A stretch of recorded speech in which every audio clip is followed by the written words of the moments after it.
We have always taken the view that if there are any of our citizens who are not here legally, if we are sure that they are our citizens, we have always been, open to their legitimate return. विदेश मंत्री doctor Jaishankar ने अपने अमेरिकी दौरे के बाद एक press conference की और इस प्रेस कॉन्फ्रेंस में भारत अमेरिका के रिश्तों के बारे में जिक्र किया और बताया कि दोनों देशों के बीच किन अहम मुद्दों को लेकर बातचीत हुई। विदेश मंत्री डॉक्टर जयशंकर अपने समकक्ष के साथ जब मुलाकात कर रहे थे तो कई मुद्दों का जिक्र हुआ, जिसमें एक अवैध प्रवासियों का भी था।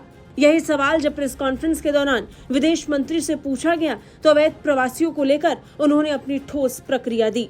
बिना कागज, बिना किसी वीजा या दस्तावेज अमेरिका में रह रहे भारतीयों के लिए विदेश मंत्री डॉक्टर जयशंकर ने बड़ा बयान दिया। विदेश मंत्री जयशंकर ने कहा कि नई दिल्ली अमेरिका समेत विदेश में अवैध रूप से रह रहे भारतीय नागरिकों की वैध वापसी के लिए तैयार है। इस मुद्दे पर भारत की स्थिति सिद्धांतवादी रही है।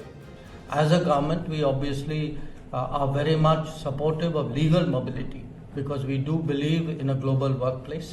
We want Indian talent and Indian skills to have the maximum opportunity at a global level.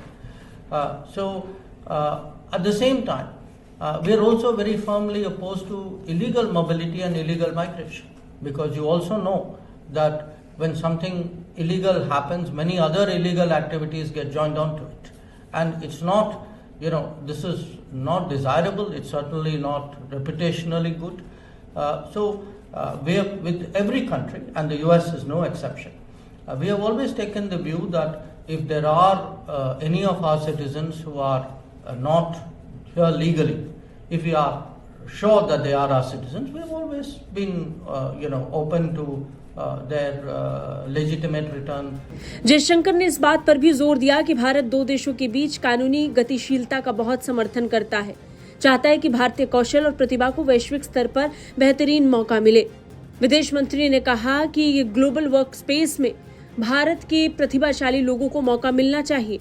लेकिन बड़ी बात यह है कि अमेरिका में इस समय अवैध प्रवासियों का मुद्दा जबरदस्त तरीके से बढ़ रहा है। ट्रंप ने अवैध प्रवासियों को वापस उनके देश भेजने का फैसला किया है। अपने एग्जीक्यूटिव ऑर्डर्स में उन्होंने मेक्सिको बॉर्डर की तरफ सेना भी भेज दी है। और इन तमाम खबरों के बीच एक खबर ये भी आई कि अमेरिका 18,000 भारतीयों को वापस भारत भेजेगा। वो भारतीय जो बिना किसी डॉक्यूमेंटेशन, बिना किसी वीजा के अमेरिका में रुके हुए हैं। बता दें, जयशंकर ने अमेरिकी राष्ट्रपति डोनाल्ड ट्रंप के शपथ ग्रहण समारोह में भारत का प्रतिनिधित्व किया था और इसी के बाद दोनों देशों के बीच कई मुद्दों को लेकर आपस में बातचीत भी हुई, जिसमें एक मुद्दा इल्लीगल माइग्रेंट से जुड़ा हुआ भी था। ब्यूरो रिपोर्ट, भारत तक।